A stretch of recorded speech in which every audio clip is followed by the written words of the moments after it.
Magandang araw sa inyong lahat. Mama Mia po ang inyong lingkod para sa panibagong kwento na ihahatid natin ngayong araw na ito. Kumusta po kayo? Naway nasa mabuti kayong kalagayan. Lalo na ngayon na Friday na, syempre, mas maaga tayong gusto mag-out today. Pero maraming pinapagawa, kaya OT na naman tayo ng OT. Pero anyways, okay lang yon. Ang importante may trabaho. Ang importante meron pa rin tayong pinupunta. Meron pa rin tayong dire-display sa mesa natin, meron tayong kinakain, 'di ba? So be grateful na lang po. And syempre, grateful din ako masyado sa lahat ng support ninyo. Naku, 50,000 na po tayo. And syempre, dahil nga pangako ko sa inyo na kapag 50,000 na tayo, sariling kwento ko ang inyong mapapakinggan. So bukas na bukas, that Saturday, abangan nyo po ang kwento ni Mama Mia. Ang panimula ng kwento kasi parang two parts yon ng kwento. Pero sa ngayon, nako, ibang kwento muna ang pag-usapan natin, yung kwento ni Dave. Pero bago si Dave, eto muna, magpapasalamat muna ako sa lahat ng mga bago at mga solid nating supporters. Yung mga bago, hello po, maraming salamat and welcome dito sa ating channel. Naway mag-enjoy kayo dito, naway marami kayong matutunan, and syempre ma-entertain kayo sa iba't ibang kwento na binabahagi ng ating mga listeners na ini-email nila sa mamamia.cdo0317@gmail.com. So pwede din po kayo mag-email doon kung meron kayong sariling kwento na nais nyong i-share at nais nyong ating pagsaluhan dito sa ating channel.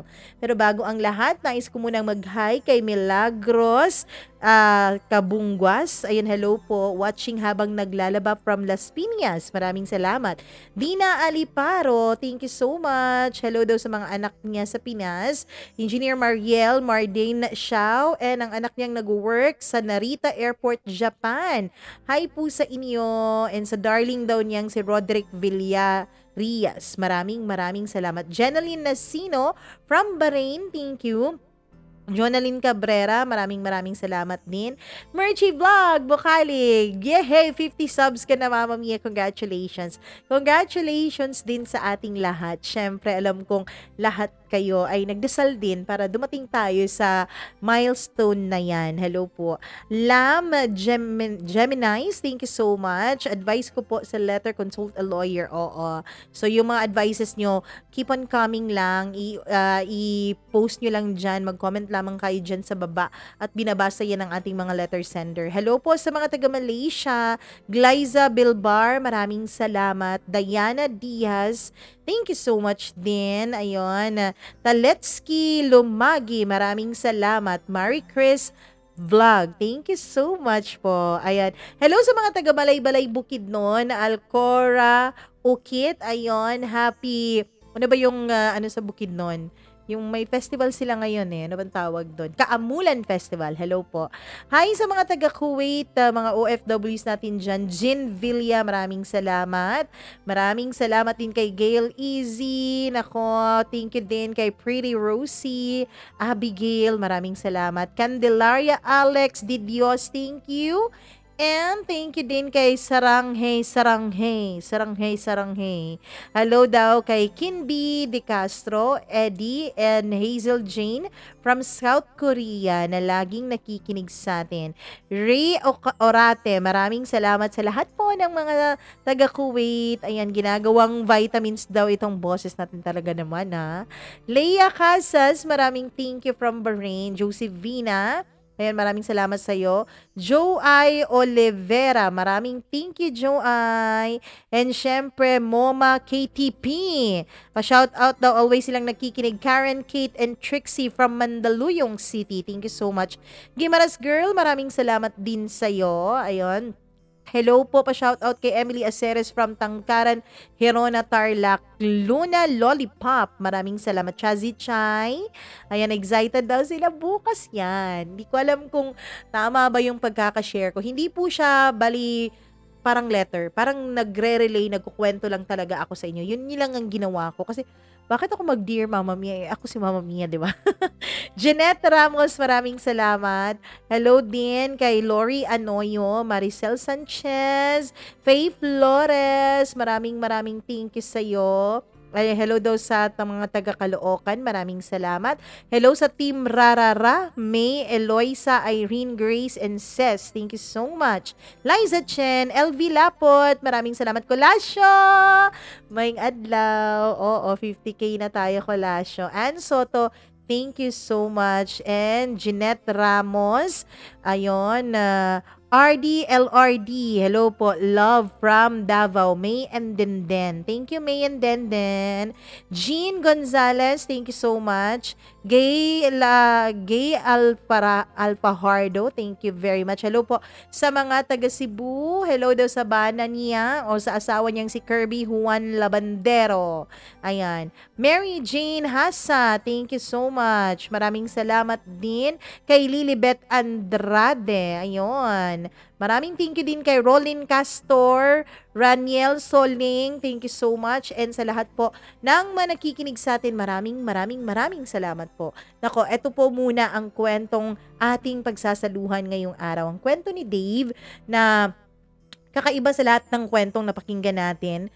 Pero alam ko naman na may leksyon din tayong matututunan. Bukas po, ninyo abangan ang kwento ng inyong nag-iisang Mama Mia, ang part 1, kasi yung part 2 sa linggo.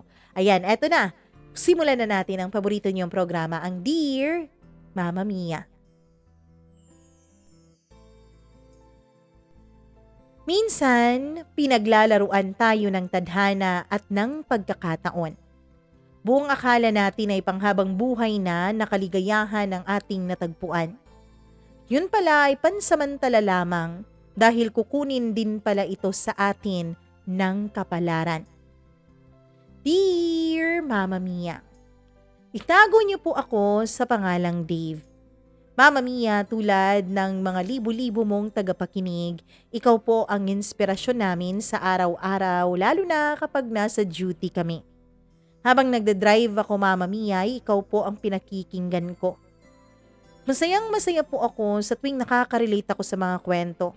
Naiinis naman ako sa tuwing nagagalit ako sa mga letter sender, lalong-lalo na yung mga tao, particularly yung mga kalalakihan na binabaliwala ang mga babaeng tunay na nagmamahal sa kanila.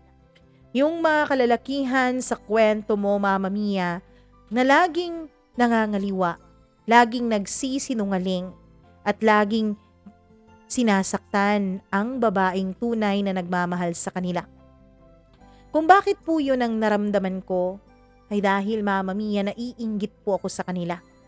Hindi ako naiinggit dahil gusto ko ring manakit ng babae. Naiinggit ako, Mama Mia, dahil pakiramdam ko bakit sila pang binibiyayaan ng Diyos ng ganong klaseng pag-ibig, ng nagtatagal na pag-ibig.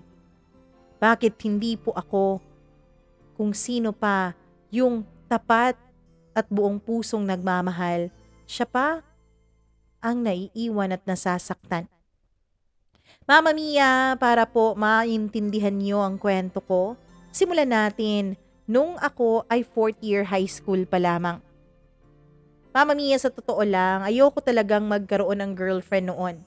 Dahil pakiramdam ko, kapag nag-girlfriend ako ay hindi ako makakapag-concentrate sa pag-aaral ko. Pero hindi mo talaga mapipigilan ang pusong tumibok at magmahal. Kaya lang, Mama Mia, gaya ng halos lahat ng first love na mga kinukwento mo dito sa iyong channel, hindi rin po naging maganda ang breakup namin ng first girlfriend ko. Niloko kasi niya ako, Mama Mia. Best friend ko pa talaga ang ginawa niyang pamalit sa akin.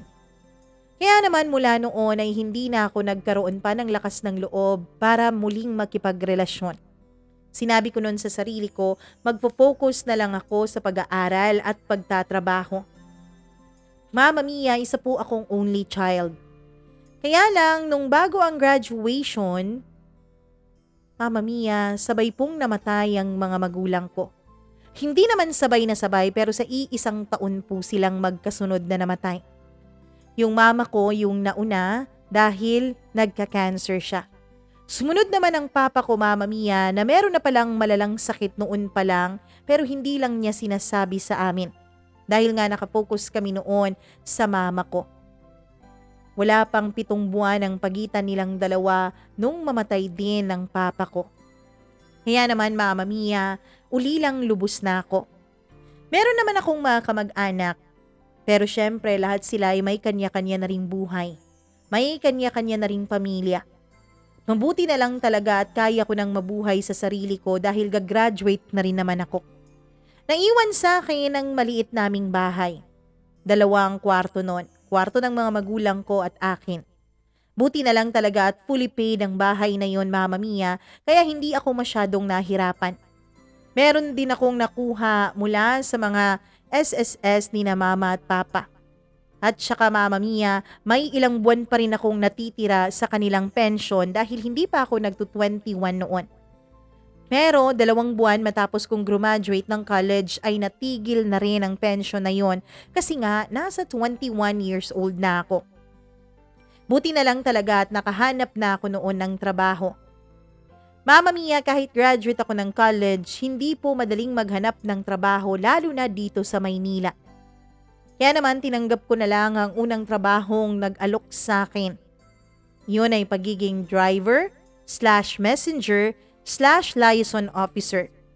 In short, Mama Mia, hindi po in line sa kurso ko ang naging trabaho ko. Hindi na rin ako nagreklamo. Ganun naman talaga ang buhay. Hindi mo talaga mapipili kung ano ang magiging trabaho mo. Kasi kung pipiliin ko pa kung anong papasukan ko, malamang gutom ang aabutin ko, Mama Mia. Hindi naman din masyadong maliit yung pasahod. Above minimum naman, kaya ayos na rin sa akin dahil wala naman akong binabayarang bahay. Ang totoo niyan, Mama Mia, naiisip ko nga noon, paano kaya kung parentahan ko yung 1 kwarto? Wala na rin namang gumagamit noon. Pero hindi pa po ako desidido noon dahil lang naiisip ko, baka kung masamang tao ang mapatira ko sa bahay namin, lagi akong wala. Baka kung ano pang mangyari. Kaya naman, sinet aside ko na muna ang idea na yon. Hanggang sa isang araw, Mama Mia, nakilala ko ang isang babaeng babago sa takbo ng buhay ko. Itago natin siya sa pangalang Janine. Mama Mia, nung araw na yun ay ang unang utos sa akin sa opisina ay kunin po ang mga office materials and office supplies sa isang bookstore na medyo malayo sa amin. Tinanong ko pa ang HR kung bakit dun umorder. Sabi nila dun daw kasi tumatanggap na kahit wala pang bayad. Kahit susunod na lang ang checking pambayad ay yun po ay kanilang tinatanggap pa rin. Yung iba kasing mga bookstores at mga office supply stores na malapit sa amin ay cash basis. Kapag kumpanya kasi, Mama Mia, meron talagang mga pagkakataon na ganon. Na parang ina-approve nila yung purchase pero wala pa yung pera. Dapat purchase muna, pagkatapos tsaka po ipaprocess yung bayad. At dahil yun lang ang natatanging bookstore na pumayag sa ganong setup ay dun po ako napunta. Mama Mia, nasa bookstore na ako at tinatanong ko na yung cashier kung saan ko kukunin yung mga stocks. Ang sabi naman niya ay dadalhin na lang daw sa akin kaya nag-antay na lang ako. Doon ay nakita ko ang isang babaeng hindi katangkaran at medyo payat na parang nagbubuhat ng mga reams of bond papers. Kaya nilapitan ko siya at tinulungan. Sabi niya kaya na daw niya. Tinanong ko pa siya kung pwede akong pumasok sa loob para ako na ang mismong kumuha dahil mukhang mabibigat ang mga office supplies na kukunin ko. Kaya lang ang sabi niya, Mama Mia, bawal daw doon ang unauthorized person. Kaya naman nagantay na lang ako. Pero habang papalapit siya, Mama Mia, napapansin ko po na para bang malamlam ang kanyang mata. Para bang hindi po yun masaya. Pero syempre, wala naman akong pakialam dapat doon. Sino ba naman ako para pakialaman ang puntong yon ng buhay niya? Hanggang sa, Mama Mia, sinabi niya na eto na ba ang lahat? Bigla na lang siyang nahimatay sa harapan ko. Gulat na gulat ako noon. Hindi naman unang beses na nakasaksi ako na nahimatay ang isang tao sa harapan ko. Ilang beses din nahimatay noon sa harapan ko ang mama ko, Mama Mia, kaya naman hindi na ako nataranta noon. Pero yung manager ng bookstore, pati na rin yung cashier at ibang mga customers ay tarantang-taranta. Hindi nila malaman kung ano ang gagawin. Hanggang sa nagpresenta na lang ako, Mama Mia, na itakbo na namin sa ospital yung babae. Dahil mukhang hindi siya gumigising kahit na pinapaamoy na sa kanya yung mga malalakas na amoy na para bang pangmasahe. Kaya naman, dinala ko na siya sa loob ng sasakyan at sumabay na rin sa akin ang store manager. Pagdating namin sa ospital, Mama Mia, gusto ko sanang kumustahin yung babae kaya lang tinatawagan na ako ng opisina kung nasaan na raw ako. May mga parts kasi ng mga office supplies na kukunin ko na kailangan na raw. Kaya naman bumalik ako sa bookstore. Kinuha ko lahat ng mga supplies na natapos buhati ng babae bago siya nahimatay. Mama Mia, pagkatapos noon ay pumunta ako sa opisina. Nag-file pa talaga ako ng incident report dahil tinanong pa nila ako kung bakit natagalan ako. Kahit naman, Mama Mia, na malalapit na ako sa HR namin, ay hindi naman po yun dahilan para abusuhin ko ang posisyon ko. Lagi po silang nakaoras sa bawat lakad ko, Mama Mia. Kapag nata-traffic ako, dapat pinipicturan ko yun at dapat sinisend ko sa kanila. Hindi kasi pwedeng gamitin sa iba pang bagay ang office or company car. Mama Mia, napagalitan pa ako noon. Pinag-file ako ng incident report, pagkatapos ay binigyan pa ako ng memorandum. Naiintindihan naman daw nila na emergency yung nangyari. Naiintindihan naman daw nila na nagmamalasakit lamang ako. Kaya lang bawal daw talagang gawin yon, Mama Mia.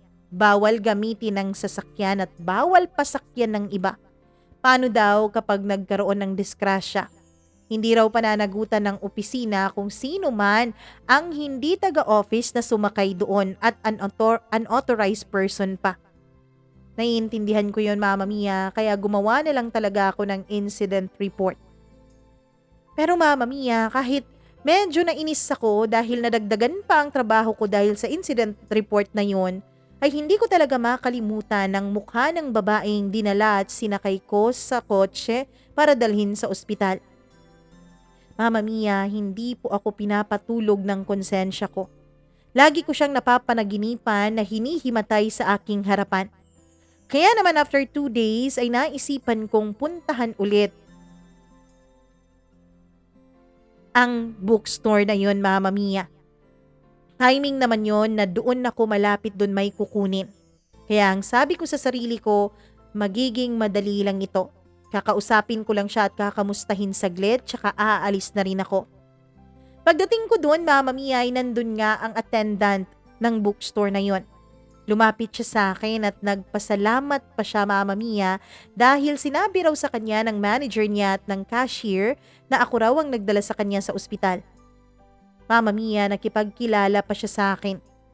Kaya naman, dahil medyo nagugutom na rin ako noon, ay inaya ko siya na kung pwede ba na lumabas muna kami para kumain. Pumayag naman siya, Mama Mia. Siya nga pala, Janine po ang pangalan niya. May mga malalapit na street foods na nakapwesto malapit lang sa bookstore na yon, Mama Mia, kaya dun na kami kumain. At sabi ni Janine ay timing po ako dahil break time niya raw. Dahil nga dun, Mama Mia, ay nagkausap kaming dalawa habang kumakain. Na-share niya sa akin, Mama Mia, na wala pala siyang sakit. Hinimatay pala siya dahil ang balita sa kanya ng doktor ay buntis daw siya. Talaga? Nako, masaya siguro ang asawa mo dahil buntis ka. Sabi ko. Masaya? Hindi yun sasaya. At isa pa, hindi na niya kailangan pang malaman na nabuntis niya ako. Bakit? Nangaliwa ba ang asawa mo? Ay sorry masyado yatang personal ang tanong ko. Ayos lang yun. Isa pa, hindi ko naman siya asawa. Live-in partner ko lang siya. Pero nahuli ko siya 2 linggo na ang nakakaraan na may kinakalantaring iba. Kaya ayun, umalis ako dun. Talaga? Oo, ngayon nakikitira lang ako sa kaibigan ko. Kaya lang darating na rin yung boyfriend niya galing abroad. Kaya wala na akong ibang masisilungan. Namumroblema nga ako ngayon Sabi niya. Mama Mia, ewan ko kung anong pumasok sa kokote ko nung panahon na yon. Bigla ko na lang na i-offer sa kanyang bahay ko. Sigurado ka ba, Dave? Oo, ako lang namang mag-isa sa bahay. At isa pa, hindi yun masyadong kalayuan mula dito. Isang sakayan lang, kaya makakatipid ka. Talaga? Sigurado ka ba? Oo nga, 2 kwarto naman ang nandun. Ikaw na lang ang gumamit sa kwarto ko at lilipat ako sa kwarto ng mga magulang ko. Pero teka, mas mabuti yata na dun ka sa kwarto ng mga magulang ko kasi mas malaki yun. Para kapag nanganak ka na, may pwesto din ang baby mo. Dave, salamat talaga ha. Hindi ko alam kung paano magpapasalamat sa'yo. Hindi na ako mahihiya. Hindi ko natatanggihan yung offer mo dahil kailangan na kailangan ko talaga ng matutuluyan. Sabi niya. Okay, sige. Mamaya, antayin mo ako ha. Susunduin kita. Kunin mo na rin siguro yung mga gamit mo at dun ka na matulog mamaya sa bahay. Bukas na lang siguro, Dave. Kailangan ko pang magpaalam ng maayos sa kaibigan ko eh. Okay, sige, ikaw ang bahala. Mama Mia, pagkaalis ko noon mula sa bookstore at nagdadrive na ako pabalik ng opisina, dun ko naisip kung bakit ko nga pala ginawa yon. Bakit ko nga pala inoffer sa kanya ang bahay ko? Paano kung hindi naman pala siya mabuting tao? Yun ang tumatakbo sa isip ko, kaya lang Mama Mia, ang puso ko ay laging nagsasabi na mabuting tao si Janine. Alam ko kasi ang pakiramdam ng walang-wala ka, Mama Mia. Nang wala kang ibang malalapitan dahil mag-isa na rin ako sa buhay. Buntis din si Janine kaya hindi nakakaganda sa kanya at lalong-lalo na sa bata kapag wala silang matutuluyan. Kaya naman Mama Mia, kinabukasan din ay sinundo ko na si Janine mula sa bookstore pagka-out ko. Tulad nga ng usapan namin, dala-dala na niya ang mga gamit niya. 2 bag lang na hindi naman kalakihan ng mga gamit niya. Sabi niya mga damit lang yon dahil lahat ng mga appliances na meron at nabili niya ay naiwan niya doon sa bahay ng ex niya. Ayaw na rin daw niyang puntahan dahil balita niya ay may iba na raw itong kinakasama. Yung babaeng pinalit sa kanya. Yung babaeng niloko siya dahil doon. Naiyak na naman siya Mama Mia. Naisip ko noon na siguro nga ganun talaga kapag buntis. Masyadong sensitive. Laging umiiyak kahit sa maliliit na bagay. Kaya lang Mama Mia, alam ko naman na hindi maliit na bagay ang panloloko sa kanya ng ex-live-in partner niya. Ako nga nung high school naloko ako, halos masira nga ang buhay ko. Halos masira pati pag-aaral ko. Kaya alam ko Mama Mia kung gaano kasakit ang pinagdadaanan ni Janine. Mas lalo pa siguro siya dahil buntis siya at dahil magkakaanak na silang 2. Pero Mama Mia, tinotoo nga ni Janine ang sinabi niyang hindi na malalaman pa ng ex-live-in partner niyang tungkol sa bata. Mama Mia, mula nga noong nakatira na sa bahay si Janine, ay naging malinis po ang bahay ko. Naging parang bahay na ulit yon. Mula kasi nang mamatay ang mga magulang ko ay hindi na ako nag-aaksaya pa ng panahon para maglinis. Kasi nga busy ako sa trabaho. Pagod na pagod ako sa pagdadrive kaya buong maghapon. Kaya tuwing gabi Mama Mia ay tulog na tulog ako. Nagigising na lang ako kinaumagahan at nagmamadali na ring naliligo para pumasok ulit sa trabaho. In fact nga, hindi na rin ako nagluluto sa bahay namin. Yung ref namin ay wala ng laman Mama Mia dahil hindi naman ako kumakain doon. Sa labas na lang ako kumakain. Sabi ko sa sarili ko mas mabuti yun dahil hindi na ako magluluto, hindi pa ako maghuhugas. Mag-isa lang naman ako, kaya mas mapapagastos ako kapag nagluluto ako sa bahay. Hindi naman kasi practical Mama Mia na lagi akong nagluluto. Unang-una wala nga akong oras. Pangalawa, pagod ako sa trabaho. Pero mula nung nakatira na si Janine sa bahay ay lagi ko nang naaabutan na may handang hapunan sa mesa. Isang araw Mama Mia nung binuksan ko ang ref para kumuha ng tubig ay nagulat ako dahil may mga laman ito. Janine, Nag-grocery ka? Tanong ko.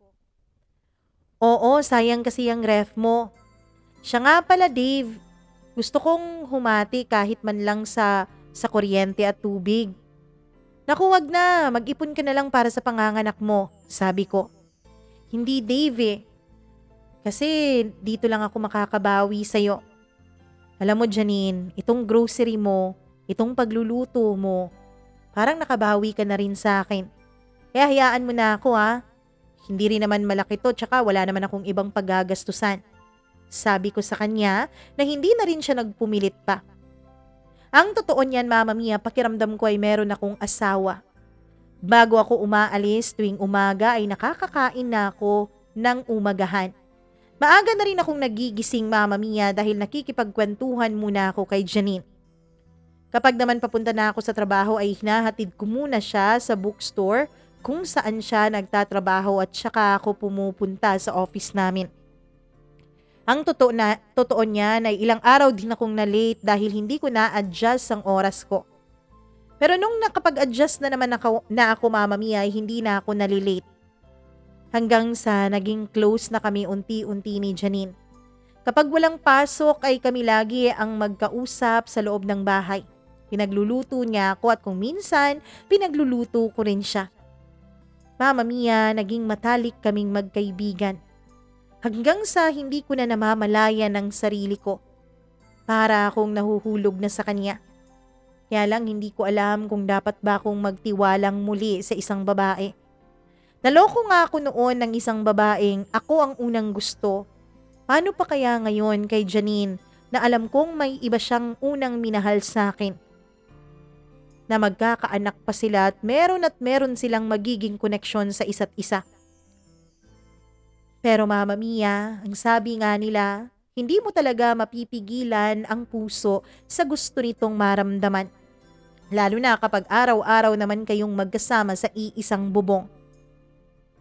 Nung magpa 5 months na po ang tiyan ni Janine, Mama Mia, dun ko na po naramdaman na mahal ko siya. Pero pinipigilan ko pa rin ang sarili ko. Hiniiwasan ko siya noon, Mama Mia, dahil ayokong tuluyang mahulog sa kanya. Ayokong masaktan na naman ulit ako.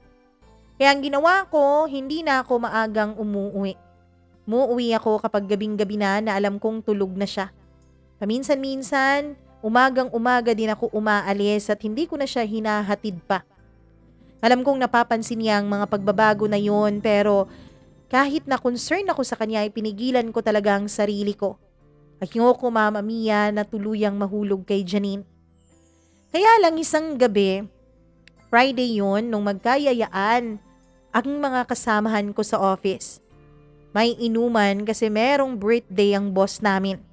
Isa sa mga boss ang nag-birthday noon at trinit niya kami ng dinner.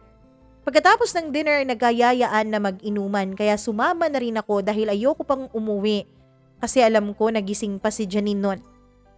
Kaya lang, Mama Mia, medyo naparami po ang inom ko nung gabing yon. Pasuray-suray na ako nung papalapit na ako sa pintuan ng bahay ko. Hindi ko na halos maipasok ang susi, Mama Mia, sa doorknob, kaya naman nahihirapan na ako nun. Ilang beses na ring nahulog ang susi kaya siguro nagising si Janine. Gulat na gulat ako nung pinagbuksan niya ako.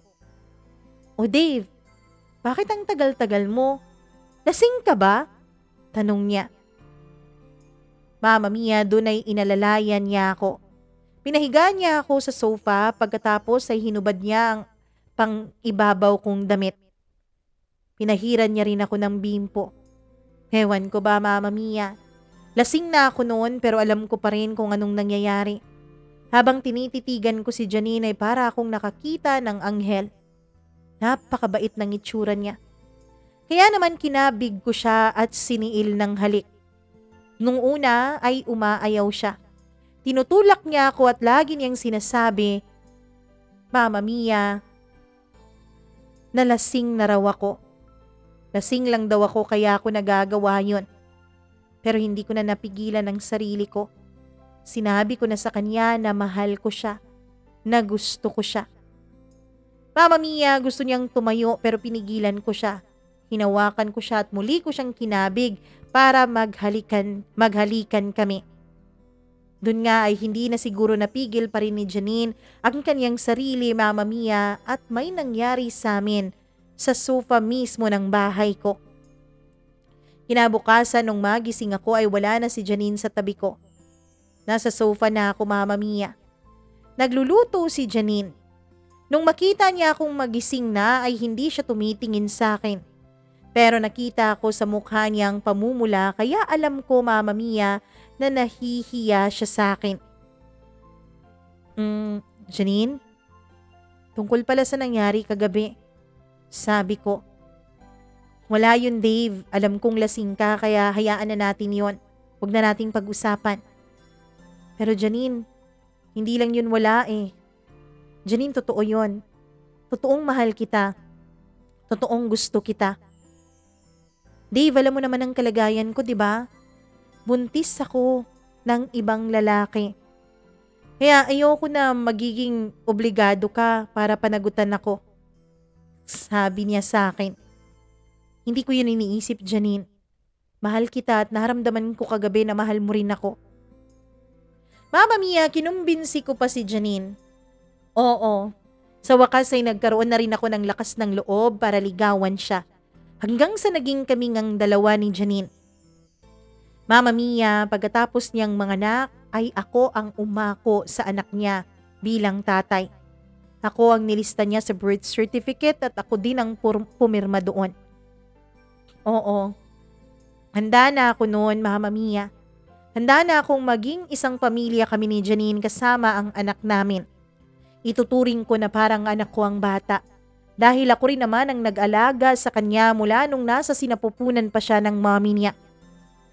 Naging masaya kaming dalawa ni Janine. Iniisip ko na nga, Mama Mia, na magpakasal kaming dalawa kaya lang ang sabi niya, unahin daw muna namin ang kapakanan ng aming anak. Naiintindihan ko naman siya, Mama Mia. Hanggang sa lumipas ang 2 taon. Magto 2 years old na ang anak namin noon, Mama Mia. Isang araw, anniversary namin yon ni Janine. Sabi ko sa kanya ay pupuntahan ko siya sa bahay. Hindi ko na kasi pinagpatrabaho pa si Janine mula nung manganak siya, Mama Mia. Sabi ko magla-lunch date kami kasama ang anak namin. Kaya lang, ang sabi ni Janine ay hihiramin daw ng pinsan niya yung baby. Mabuti yun, mahal, para, makapag-bonding naman tayo ng tayong dalawa lang. Sabi niya sa akin.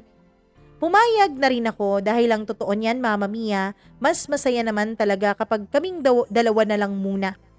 Araw-araw kasi ay kasama namin ang anak namin kaya mas makakabuti kay Janine pati na rin sa postpartum niya yung kaming dalawa lang muna ang lumalabas. Kaya tinawagan niyang pinsan niya at siyang pinagbantay ng anak namin. Mama Mia, lunch break lang yon at alam kong dapat mabilis lang kami. Kaya naman, Mama Mia, pinili ko ang isang hindi masyadong matraffic na lugar.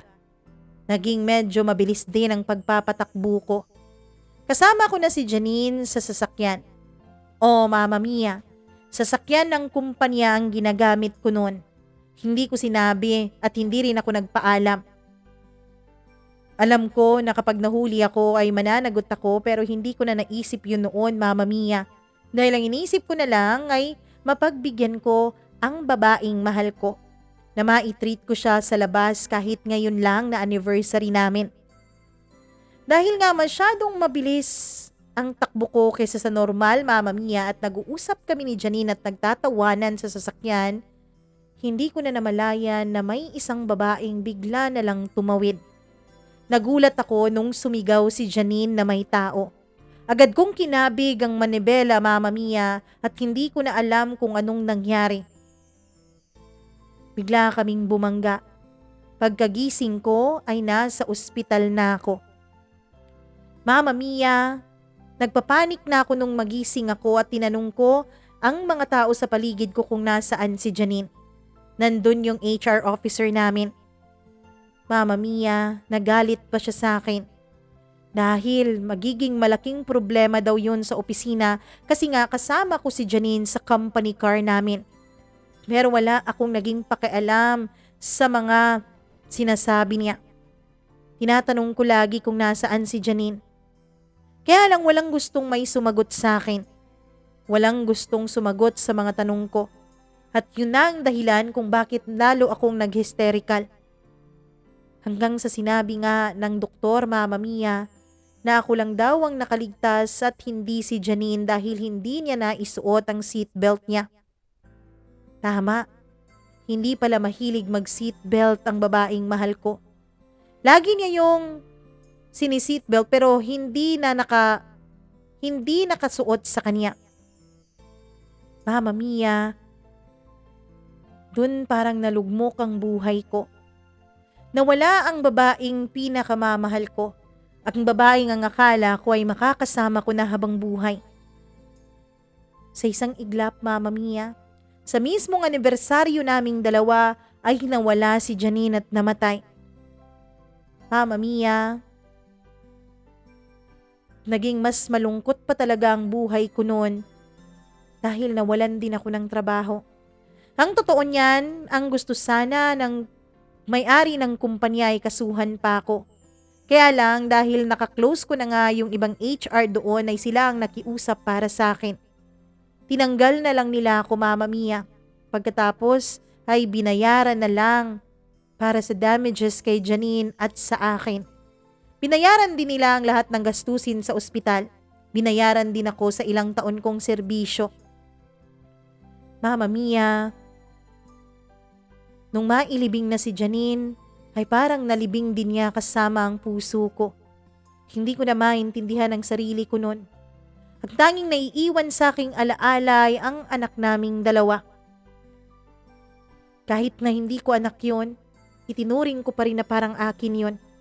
Yun na lang ang tanging inspirasyon ko, Mama Mia, para wag kitilin ang sarili kong buhay.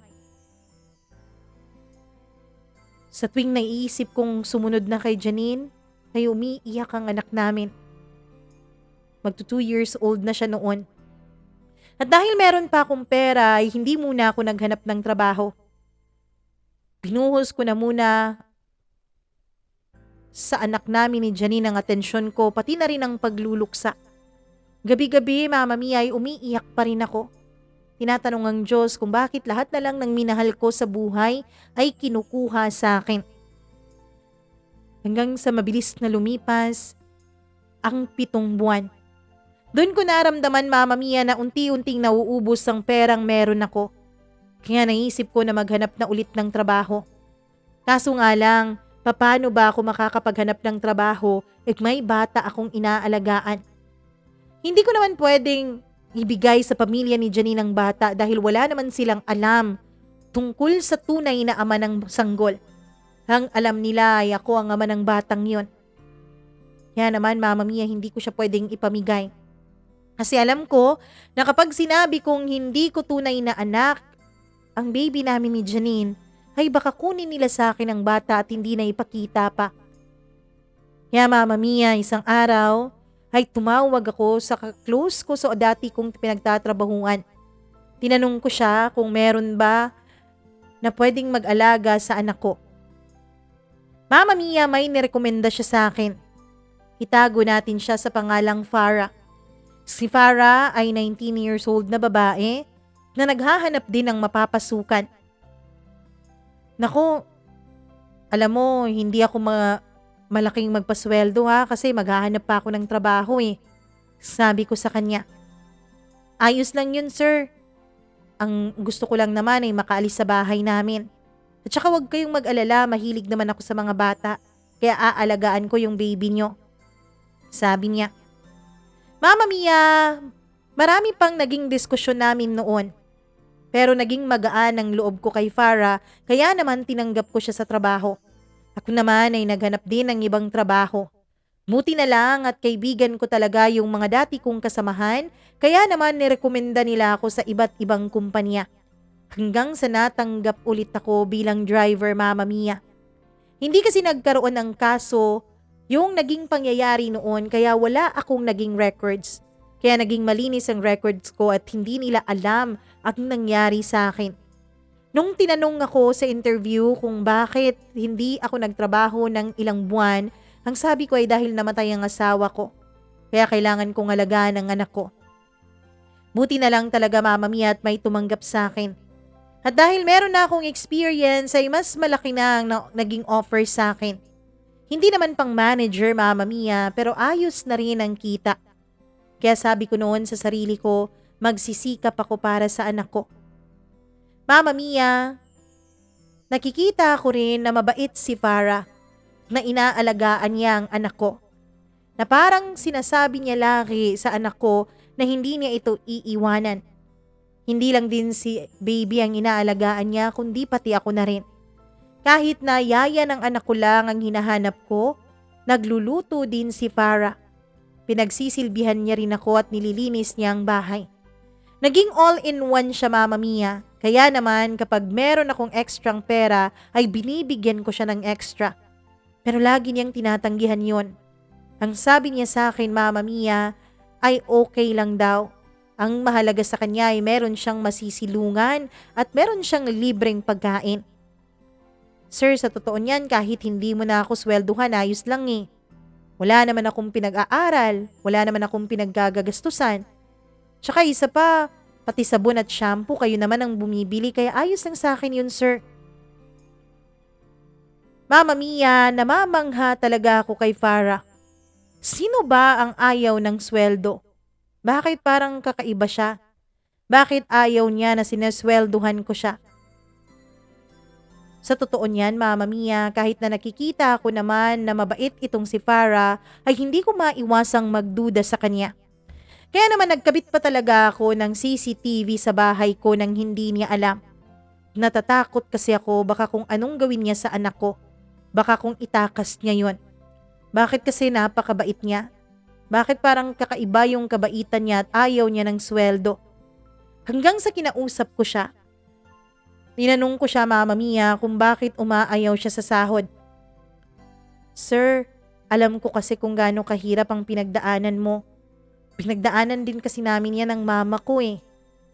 Talaga? Namatay din ang papa mo? Oo. Alam mo sir, 8 years old ako nung mamatay ang papa ko. Ang masakit lang doon yung papa ko, construction worker lang. Kaya wala kaming mga insurances. Ang mama ko naman ay walang trabaho. Kaya nahirapan talaga kaming tumayo sa sarili naming mga paa. Hanggang sa kung sino-sino nang naging lalaki ni mama para lang mabuhay kami. Wala kasing alam na trabaho ang mama ko eh. Alang-alam ko galing si mama sa isang magandang angkan dun sa Mindanao. May kaya ang pamilya niya. Kaya lang yung mama ko tinanan ng papa ko at nagpunta sila dito sa Maynila. Kaya naging mahirap ang buhay ng mama. Alam mo sir, kung kani-kanino nakikipagrelasyon ng mama ko noon para mabuhay lang kami. Hanggang sa nito lang, ibang lalaki naman ang naging karelasyon niya pero ang hindi ko inakala ay bakit niya pinakasalan ng lalaking yon. Kaso nga lang sir, kaya ako umalis sa amin kasi pinagbabalakan ako ng masama nung stepfather ko eh. Lagi kong nakikitang malagkit ang tingin niya sa akin na para bang may pagnanasa.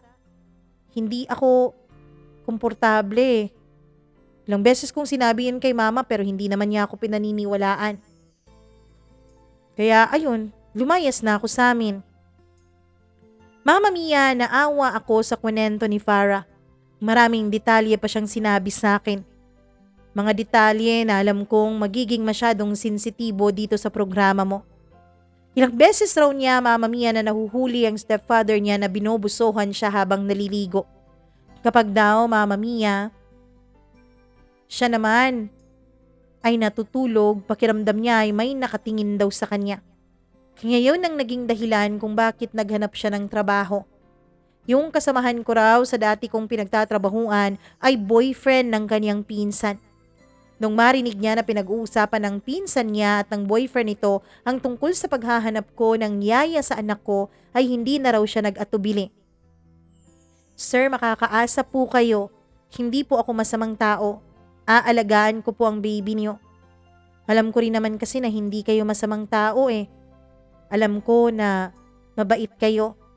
Hihahayaan mo sana ako, sir, na alagaan yung anak mo.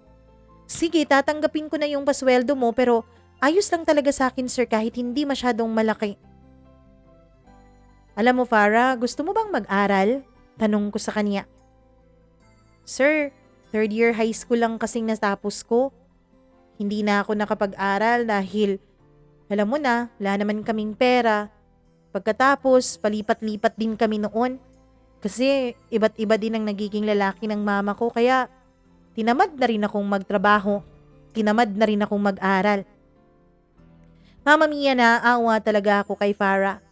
Pero mula nung magkausap kaming dalawa, mula nung sinabi niyang pinagnanasahan siya ng stepfather niya, ay tiningnan ko na siya ng mabuti. Hindi nga naman malayong mangyari yon. Maganda si Farah, sexy pa, at kahit hindi siya kaputian ay makinis naman ang kutis niya. Hindi mo nga mahahalata sa kanya, Mama Mia, na mahirap ang kinalakihan niyang buhay. Siguro ay maganda rin ang mama niya o di kaya'y gwapo ang papa niya kaya ganon. Mama Mia, habang tumatagal ang panahon ay nakikita akong mabuting babae si Farah. Mabait siya sa anak ko. Hanggang sa pati ako ay inaalagaan na rin niya. Pinaglalaba, pinagluluto, at kinakausap na rin niya. Mama Mia, dahil sa pagdating ni Farah sa buhay ko, pakiramdam ko ay unti-unting gumagaan ang puso ko mula sa pagkamatay ni Janine. Naisip ko nga noon, si Farah kaya ang binigay sa akin ng Panginoon. Kaso nga lang, medyo nag-aatubili ako dahil 19 years old pa lamang siya, samantalang ako ay 28 na. 9 years ang age gap naming dalawa. Kaya naman, pinipigilan ko ang sarili kong mahulog sa kanya. Pero Mama Mia, hindi rin nakakaligtas sa aking pansin na para bang may kakaiba ring nararamdaman sa akin si Farah. Nakikita ko kung paano siya tumingin sa akin. Nakikita ko rin, Mama Mia, kung paano niya ako alagaan. Isang araw, pinapaliguan niya ang anak ko at tulog pa ako nung mga panahon na yon. Pagkagising ko ay nakikita ko, Mama Mia,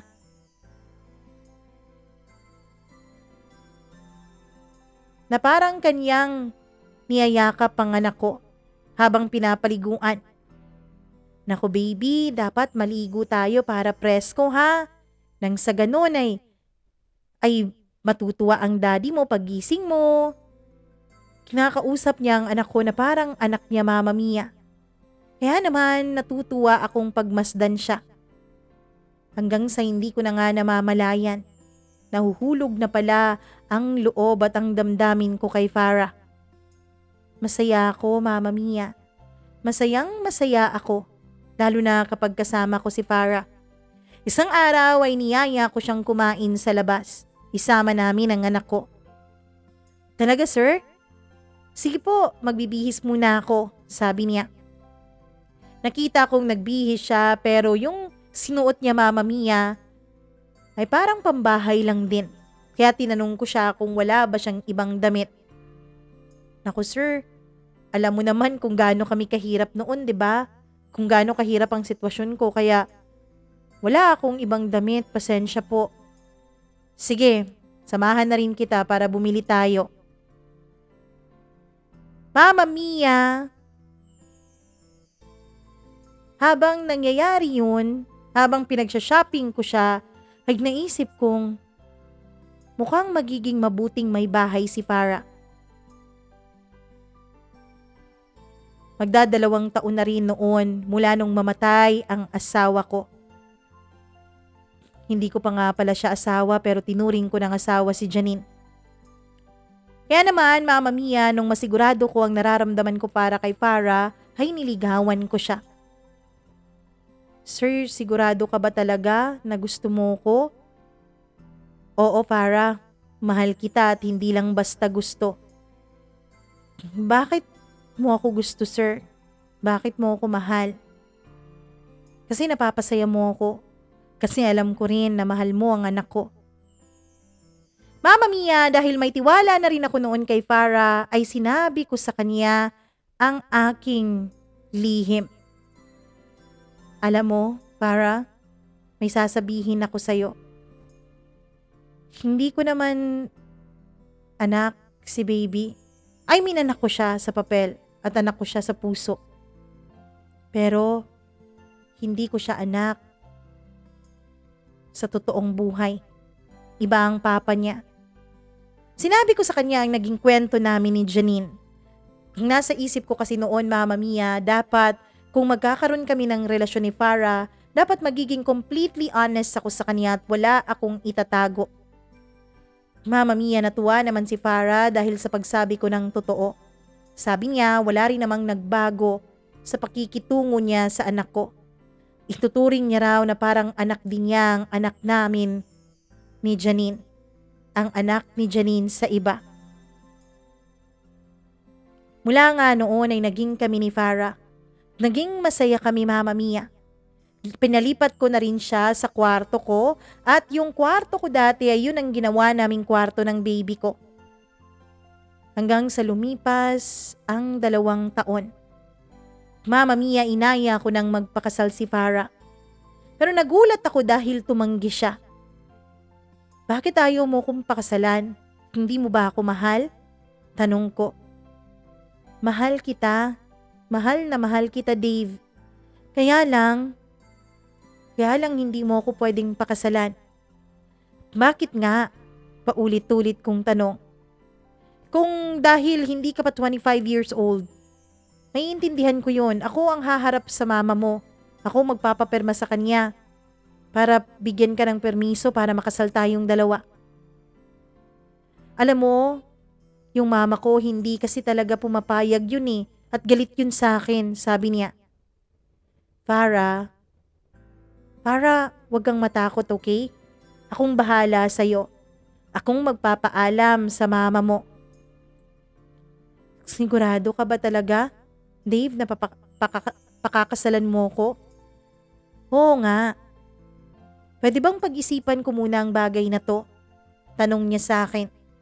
At dahil ayokong isipin niya na pinipilit ko siya, Mama Mia, ay binigay ko sa kanya ang nais niya. Na pag-iisipan muna niya ang tungkol sa aming 2. Hanggang sa lumipas ng 3 linggo, wala pa rin akong naririnig mula kay Farah. At kapag naman kinakausap ko siya tungkol dito, Mama Mia, ay lagi niyang hindi sinasabi sa akin ng diretsahan ng sagot niya. Lagi siyang nag-change ng topic. Lagi rin siyang nagpaligoy-ligoy. Kaya naman, Mama Mia, hindi ko na talaga maintindihan noon. Hanggang sa isang araw ay sumabog na lang ako bigla. Para kung ayaw mo sa akin, kung hindi mo ako gustong pakasalan, sabihin mo na lang. Huwag yung ganito. Alam mo, kung ayaw mo sa akin, kung hindi mo ako ganun kamahal para pakasalan, maiintindihan ko naman eh. Hindi ko naman ipipilit ang sarili ko sa'yo. Ang gusto ko lang ay yung totoo. Ang gusto ko lang ay huwag kang maglihim sa akin. Sabi ko sa kanya. Mama Mia, dahil napalakas ang boses ko ay umiyak na rin si Farah. Unang pagkakataon yun na nataasan ko siya ng boses. Nahiya naman ako sa ginawa ko kaya humingi agad ako ng tawad sa kanya. Pero ang sabi niya, Mama Mia, siya raw ang dapat na humingi ng tawad sa akin. Siya raw ang may malaking kasalanan sa akin. Hindi ko maintindihan ang pinagsasabi niya noon. Naisip ko, baka nagkaroon siya ng ibang lalaki. Baka nakipagrelasyon siya sa iba, kaya ang sabi niya ay may nagawa siyang malaking pagkakamali. Tinanong ko siya kung ano yon. Mama Mia, doon ay mas naging mabilis pa ang pagtulo ng mga luha sa kanyang mga mata. Yumuko siya at hindi makatingin sa akin ng diretsyo. Naaalala mo pa ba yung araw na nadisgrasya ka? Yung araw, Dave, kung kailan nawala ang pinakamamahal mong si Janine? Para bakit mo naman sinasali si Janine sa usapan natin? Wala na si Janine. Ikaw na ngayon ang nandito. Oo, palaging mananatili si Janine sa puso ko pero mahal kita. Huwag mong isipin na ginagawa kitang panakipbutas. Sabi ko dahil ang akala ko, Mama Mia, yun ang naiisip niya. Na kung hindi nawala si Janine ay baka hindi ko siya magawang pakasalan. Para lahat ng mga nangyari sa ating buhay ay may dahilan at may rason. Siguro kaya nawala si Janine dahil hindi talaga kami ang para sa isa't isa. Dahil itinadhana ako para sa iyo. Sabi ko pa para makumbinsi ko siya kung gaano ko siya kamahal. Hindi yun ang ibig kong sabihin. Hindi yun ang sasabihin ko sa iyo, Dave. Nung araw na nadisgrasya kayo ni Janine, bakit kayo nadisgrasya noon? Mama Mia, masakit man pero binalikan ko ang alaalang yon. Hanggang sa naisip ko nga na meron palang babaeng biglang tumawid, kaya ako nadisgrasya. Kaya nadisgrasya kami ni Janine at naging dahilan para mamatay siya. Para wag mong sabihin. Oo. Ako ang babaeng yun. Ako ang babaeng tumatakbo nun sa daan. Kaya naging dahilan para madisgrasya ka. Kaya ba nagpresenta ka na bantayan ang anak ko? Kahit walang bayad dahil doon? Dave, totoo lahat ng kunento ko sa'yo. Totoong gusto akong molestyahin ng stepfather ko. Kaya nga ako umalis ng bahay noon na nagmamadali. Dahil hinahabol niya ako. Dahil gusto niya akong gawa ng masama. Pero sakto naman na nandun din kayo ni Janine at ako pang naging dahilan para madisgrasya kayo. Plinano mo ba lahat ng to, Farah? Niloko mo ba ako? Tanong ko dahil nagalit na rin ako noon, Mama Mia, nung malaman ko ang katotohanan. Hindi.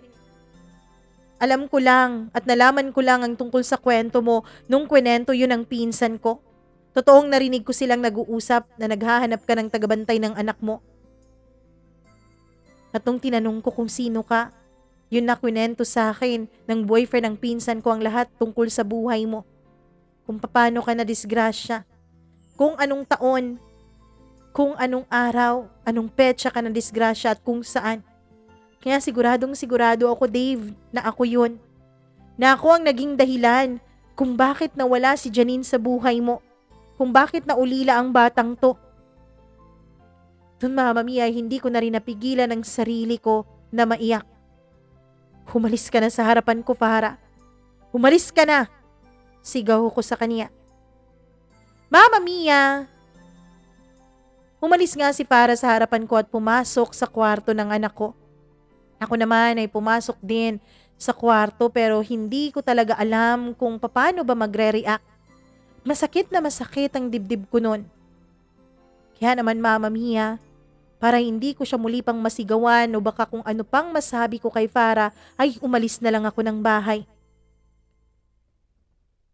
Pagkaalis ko ng bahay ay tinawagan ko ang kaibigan ko at kwento ko sa kanya lahat ng nangyari. Alam mo, pre, hindi naman sinasadya ni Farah yun eh. Pero hindi niya sinabi sa akin ang totoo. Kung sinabi ba niya sa'yo noon ang totoo, magiging bahagi pa kaya siya ng buhay mo? Mamahalin mo pa kaya siya? O habang buhay mo siyang kamumuhian? Mama Mia, dun ko naisip na wala din namang kasalanan si Farah. Ang naging kasalanan lang niya ay itinago niya sa akin ang katotohanan. Pagkatapos naming mag-inuman noon ay umuwi ako ng bahay. Pumasok ako sa kwarto pero wala doon si Farah. Tiningnan ko ang kwarto ng anak ko at nandun ito, katabi ng anak ko ng tutulog. Kaya naman, Mama Mia, hindi ko na lang siya ginising. Pumasok na lang ako ng kwarto at doon ay natulog. Kinaumagahan, pagkagising ko, ang plano ko sana ay kausapin si Farah. Kaya lang, Mama Mia, pagkagising ko ay handa na ang breakfast ko. Pero wala si Farah sa buong bahay. Napaliguan na rin ang anak ko at natutulog na sa kwarto. Nung tiningnan ko ang cabinet namin ay wala na doon ang mga damit ni Farah. Yung mga damit niya na puro pambahay. Yung mga damit niya na ako ang bumili ay iniwan niya. Mama Mia, nung tinawagan ko siya ay nagulat pa ako dahil may nagring na cellphone sa loob ng kwarto ko. Nung buksan ko ang drawer na malapit lang sa higaan ko ay nakita ko doon ang cellphone na binigay ko kay Farah. Pati cellphone niya ay hindi niya binitbit. Kaya naman dali-dali kong tinawagan ang kaibigan ko noon na dati ko ring katrabaho. Tinanong ko kung ano ang cellphone number ng girlfriend niya. Kaya lang Mama Mia, naghiwalay na rin daw sila. At hindi na rin daw niya alam kung ano ang number nito dahil hindi na makontak. Pinuntahan pa namin ang bahay na inuupahan noon ng dati niyang girlfriend pero wala na rin ito doon. Mama Mia, pati social media ng girlfriend niya ay nakablock siya. Hinanap ko rin ang social media ng girlfriend niya pero naka-private account ito kaya hindi ko magawang i-message. Gusto kong humingi ng tawad kay Farah. Alam ko naman na hindi niya sinasadya ang lahat ng nangyari. Pero paano Mama Mia? Paano pa kami magkakaroon ng happy ending ni Farah kung hindi ko alam kung nasaan siya?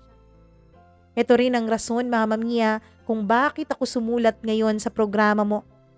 Para sana manawagan kay Farah.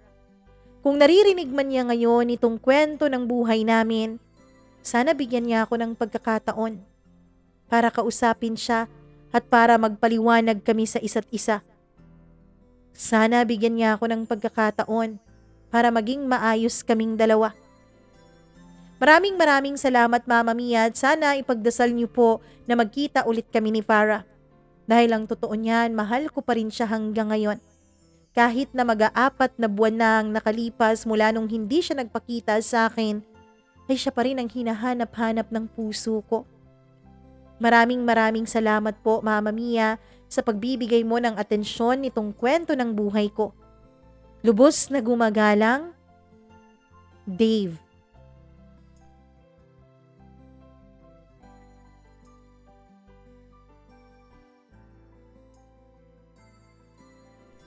Nako Farah, kung nasaan ka man ngayon, kung mahal mo pa si Dave, please magpakita ka. Charot lang.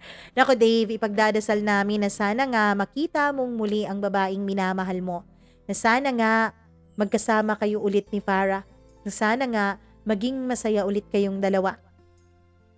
Maraming salamat sa pagbibigay mo ng pahintulot para i-share natin sa lahat ng mga tagapakinig natin itong napakagandang kwento ng pag-ibig mo na hanggang ngayon ay wala pa ring ending. Sana ay magkaroon ito ng happy ending, Dave. Lahat kami ay nagro-root sa'yo.